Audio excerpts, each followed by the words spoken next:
Ask yourself this question. What if right now opportunities already exist in my life? What are they? And when you give this question to your mind, what does your mind do? If you had told me in my 20s that I'll be flying all across Europe on a fully sponsored trip, speaking on international stages, having high-ticket clients, I would have laughed. I would have liked it, but I would have laughed. And by the way, when this happened, I did not have a big audience. I did not have the right network in those industries. And hence, my 20-year-old self would have thought that yes, all these amazing things will happen in my life, but for that, I need a list of 10 things for which we need to work really hard. Because all my life, I believed and practiced that success only came with crazy hard work and a lot of hustling. And by the way, I was really good at hustling. I would create results. But eventually I learned it just takes too much energy and it's not as much fun. And what I started finding really fun was creating with ease and effortlessness. And in fact, in the process, creating even more impact in the world. So if you are just transitioning from this version of you who's always hustling and now want to create even more results with this sense of effortlessness, and or you're somebody who's just lazy and who wants things in a smarter way, that's amazing by the way, then this video is for you. And I'm going to be sharing how I manifested literally international talks without having to lift a finger. Like even right now, I don't have a portfolio. I even attracted a fully sponsored trip to Switzerland. Like my flights, my stay, food, amazing, like everything was paid for. And how did I go from charging peanuts to $10,000, $12,000 a client? It's really not about the money, but also the kind of clients that you bring on board and the quality of clients. So before you watch the rest of the video, bring that dream up, really feel it, and have that in your mind while watching the video. So let's get into it. I'll be sharing 8 parts, and with each part, you'll be getting a very easy to do exercise so that you actually embody that in your life. Part number 1, falling in love with your current life. Before my life actually massively changed, I was always chasing the next thing, bigger goals and trying to make even bigger moves. And ironically, my life changed when I did just the opposite, which was falling in love with my current life. No more chasing. First, I was actively appreciating who I was, what my strengths were, and everything that I already had in my life. I remember that moment when I was sitting at my dining table in Delhi and I was thinking of what can I appreciate today. Nothing is really coming to my mind. And I saw this vase in front of me and I was like, this is so gorgeous. And I wrote 2-3 pages on appreciating that vase. That is how committed I was on raising my vibration by really falling in love with my current life. And I especially did that when nothing was working in my life, and I'm not even exaggerating. Like I had no clue about where I'm headed to in life. Will I be able to make something happen? In that state, I was really committed to appreciating what I already had in my life. So a study was done by Dr. Joe Dispenza in which they found out that when people practice gratitude for certain things, the energy shifted and they attracted more of those things. Hence, your exercise is every day, write at least 5 to 10 things that you are grateful for that is already present in your life. Part 2, recognize and own your desires. Now, this is a very common thing we human beings do.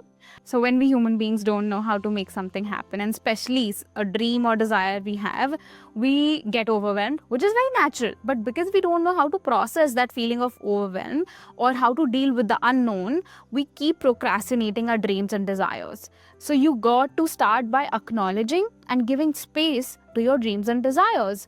And something as simple as, this is your exercise.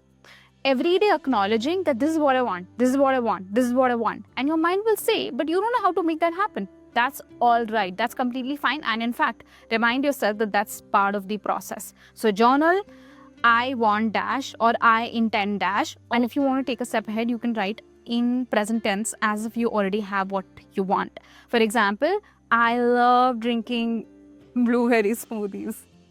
Actually, I'm drinking a blueberry smoothie, but the point here is, this is how you trick your mind into believing that you already have something that you don't have in 3D, but your mind starts believing that you do have. Like, of course, that is one definition of insanity, but aren't we all insane? the insane kind of people actually make something big out of their life. Oh, cheers to that. Part 3, deconditioning family and societal beliefs. Now, in my own process, what started happening was, and this is something I have experienced with every client that I've worked with, the moment you start committing to something bigger in your life, everything that is gonna pull you back starts getting even more louder in your present life, especially the shoulds. For example, if you're in an industry that you don't like and you want to shift to another industry, maybe that is where you find more joy and passion. And you will start observing that this ickiness inside is shouting at you that you need to be in the same industry where you studied or you've spent most of your life, working. Or your environment might start saying that this is not your thing, dude. Like, entrepreneurship or whatever you're getting into is for somebody else. So hence, you got to acknowledge that all of this is coming up, and you got to actively decondition your mindset, your subconscious, which is trained as per your current life and the life that you have lived so far. So when you're making a change, of course, you got to change your subconscious so that it also aligns with the life you're building. So I have myself changed at least 3 industries. At least. I'm a chartered accountant, and then I hosted and produced my own talk show. Then now I'm doing mindset coaching, content creation, and there's so much more to come. I'm already aware of that. And I'm 31. I am not married. I'm single. So a lot of this, all of this is something that was not supposed to happen as per the normal culture. I wouldn't even call it conditioning, the normal culture of my family, my society, the, kya bolte hain usko, and the culture that I come from. But then I was able to really get beyond that wall because I actively deconditioned my subconscious. So your external circumstances right now, if they are not in favor of you going in the direction that you want to go in, they're not permanent. But you got to exercise having your own willpower in the face of those limiting sort of forces working against you. So this is your exercise. You got to cleanse the conditioning and the limitations that are coming up in your path. How? You're going to first acknowledge them, that this is what my mom said, that you are a girl, do all of this after marriage, for example, and this is what I want. And something as simple as that is actually, again, what are we doing? Rewiring your subconscious. Part 4, act as if and subconscious reprogramming. Now, one thing I've discovered over 12-13 years of being in self-development, healing space, is that either you're a little behind in your life and your life is ahead and you're just following life happen by its own. There are some external factors that are driving your life, or you're the one who is actively creating it. So I learned this early on, that nobody is gonna come and make things happen in my life. I got to take charge. So I started practicing and playing with this one thing that really made a huge difference in making big things happen in my life, such as the fully sponsored Switzerland trip. So one day I was at this park with my friend, and I asked her if we could practice this thing called act as if. I started speaking about my desires as if they've already happened and I've gone way beyond them. And I was speaking of really deep, small details, and she did the same thing. And I apparently spoke about how these international institutions love inviting me to their events, and those events are fully sponsored. And the reason why they do that, I also mentioned, why are they calling me and paying for everything, right? The reason why they do that is because they love my energy and they want more of that in their events. I get to meet amazing people, especially entrepreneurs and stuff like that. I said a lot of things. This is the only one that I remember, the only one. And I totally let it go. In fact, I didn't even let it go. I totally forgot about it. And then I just observed that there's this woman who's constantly messaging me on WhatsApp, and I did not have her number message. So I felt like this is a spam or something. And something about a college. And I was like, I'm done with formal education for now. I don't want to go to another college. I just feel like it's a little scammy. And I got this final message from her that, hey, Yuvika, we would love if you could respond on this so that this seat does not go waste and we can maybe give it to somebody else who's interested. And I was like, what is this about? And I finally opened the chat and I started speaking to her that what is this about. And she said, Yuvika, we would love to invite you to an event in Switzerland and it's a fully sponsored event. And I was like, I'm not even a member of your institution. I used to be a member last year. Are you still gonna invite me? And I was a little scared of her saying no because what if she forgot that I'm not a member anymore? And she was like, yeah, all you have to do is take the membership again. And it wasn't even too much. I remember in my first year of my membership with them, I used to share a lot of ideas, and I did not have any agenda behind sharing those ideas with them, like how they could connect more with the community, how the community could get more active, what sort of events could they do. And mostly people get active in these institutions so that they can become president, vice president. I had no intention of any of that. In fact, I did not even renew my membership, and they wanted me back and they invited me to go to this event. I was in denial and disbelief for a bit. And she finally got back to me saying that, okay, this is happening. We just need your yes. And I was like, yes. And they were like, cool, you're going. I was like, okay, now what? Like, are you sure? They were like, of course. And they connected me to St. Gallen University, that is in Switzerland. And they took my documents and stuff and gave me the final invitation so that I can get a business visa.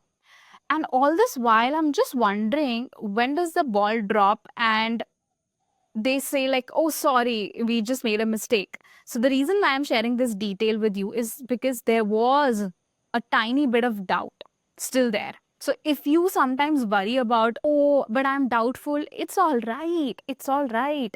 Focus more on the possibility oriented energy. Play more with that. Go in deeper depths of deeper details of that energy which tells you that this is happening. That is where the creative energy comes in play. So that's how I manifested Switzerland's fully sponsored tour.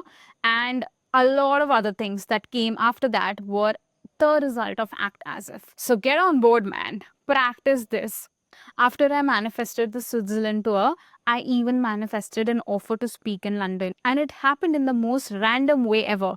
I missed my train in London and he missed his train as well. And we started speaking and we felt like we really get each other. This young lady here is a superstar. If you know her and you're not following her, I'm not sure what you're doing. We spoke about entrepreneurship and hiring. I suggested that he should hire from India and content and whatnot. And we just exchanged our Instagram and then we went our ways. And that is where the invitation came from. And then I got an invitation to speak in Australia. Yes, that is where my nomad journey started from. Now, all of this happened as a result of Act As If. Now, I want you to get creative with Act As If. Do it in ways that is fun for you. So, I remember I was in this park in Delhi. It's a very popular park. I cannot recall the name. And they have this amphitheater sort of space. And it was really dark. And what I did was, because there was nobody, I acted as if I am getting on international stages and there's so many people around and I'm giving a talk. And I was actually giving a talk in my mind. And I literally acted like I'm entering the stage and I have a big crowd and I'm cramping and I'm dancing and then I'm introducing myself. And after the talk is done, people are approaching me, asking their questions, we're getting photos clicked and stuff. And that really not only tell my mind, my subconscious mind, but also my body that this is happening. So I want you to get creative with this. And in fact, the more you practice it, the more ideas you get on how to convince yourself that what you want is already done. For example, you want 5 new high ticket clients. So imagine that you got on the sales call and they are more eager to say yes to you than you are to sell to them. They said yes, they paid right on the call. After that, what do? How would you be celebrating? Would you call your spouse, your partner, your parents, tell them the news, or your business partner? What would you do after that, right? Would you put out a post on social media that, hey, the slot that we had open is now closed, we'll be opening another one? Do you see the details that I'm getting into?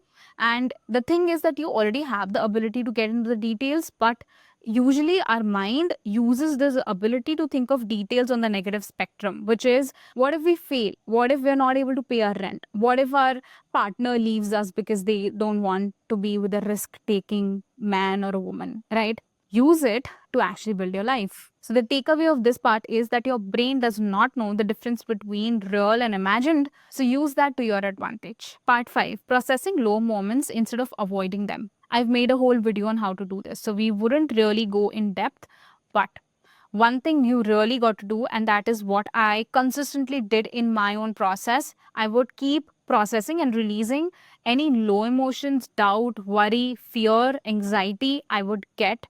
And that is something that will happen. Do not try to get into really forceful positivity, because it's only going to delay your growth. So you got to process your low emotions, observing them, doing meditations. You could use journaling, movement, observing the blockages in your body, sitting with the discomfort. So watch this video on how to regulate your emotions when you're building your life on your own terms. Part 6, watching for signs and responding. A lot of people ask for opportunities, but they don't even notice when they are around you. So you got to open your eyes even wider. You got to be present to what is life sending your way. And this is bound to happen. Amazing things are bound to come to you when you have started aligning your energy to the energy of what you want. So the exercise for you is, ask yourself this question: what if right now opportunities already exist in my life? What are they? And when you give this question to your mind, what does your mind do? It starts looking for more opportunities. Part 7, preparing before it arrives. Most people wait until an opportunity comes to them to start preparing. Bruh, this is not going to happen, because you really got to show to yourself, to subconscious, and to the universe and to the world that, hey, I'm here for what I want and I'm serious about it. That means you would have prepared for that thing already. In fact, pick those desires that you're so passionate and excited for that you don't even want to wait for the opportunity to come to you. You're just already making it happen and taking inspired actions. For example, what I started doing was, I used to channel these talks on almost a daily basis. So I used to write like 5, 6, 7, 8 pages talks, and I would rehearse them. And I would take these coachings and programs of public speaking experts to learn how can I improve my speaking skills, etc., etc., right? Like my body language, how I present myself. I would watch these videos on YouTube on how to become a great speaker, storyteller. Preparation began at the inception of my desire, and not when the opportunity knocked on my door. In fact, the opportunity knocked on my door because it knew that I was already preparing for it. For example, one of my clients, she was studying in US and she really wanted to start her business. And everyone told her, including her university, that this is not the best time. It's going to be slow and it's going to be really difficult because you're not a US national, US citizen, right? And she blocked all that noise and she started preparing even before she could see a little hint of that desire actually manifesting. She would get on calls with lawyers, do her research, and what happened? She was able to register and start her company way faster than anyone could have imagined around her. So the exercise is, ask yourself a question: what can I do right now to prepare for something that I really want? Part 8, knowing my terms and saying no to misaligned offers. Now, this part may seem really contradictory. Like, Yuvika, if I want more stuff to happen in my life, why would I say no to something good enough? Because it's not great, it's only good enough. And your previous version would want to really say yes to things that were already working in your life, but may not necessarily align with the life that you want to build. When I really needed money for my Europe trip and other expenses, I started saying no to money. I started saying no to those clients who stopped aligning with the kind of clients I wanted to work with. This is your real test. When you are able to say no to something that can serve you your current version but does not serve you your future version that you are building. During that time, I even got those thoughts that let's just say yes to this one client one time. I know that I don't really connect and align with this client. I don't want my future clients to be like this, but let's just say yes to this particular client just once, and I'll be able to fund my tour, because I wanted to stay in Europe for like 2 months and not just do the event and come back. And I actually did that. So I did say no to misaligned clients, and I was rewarded by the universe by these clients that I really wanted to work with. They were the exact kind of people that I wanted to spend my hours with, working on their dreams. They were hungry, they were fiery, they wanted to make amazing things happen. So, yeah, money did come, but from aligned sources. So, when it's not a hell yes, it's a no. The more you honor that in your life, the more your life shapes around that and your values. An exercise for you is you got to list down your values, and you got to set your standards, and you're going to start living by those standards even when it is difficult. Lastly, practice this visualization that I've tagged here, that is going to help you connect with that future version as if you're already living that life. So the more you train your subconscious mind and your body to live as if your massive, beautiful dreams have already happened, they're going to follow your lead. So if you've watched the video till here, I know that you want your performance to peak. You want to have seriously amazing results in your life. And if that is so, you can join a power group in which we'll only have 4 people who are going to work on their lives through their subconscious, so that not only they attract the wealth that they want and they deserve, but also they do it in a way that suits their soul and they are happy building that life and not struggling or slogging. So this is Yuvika with my blueberry smoothie. See you in the next video.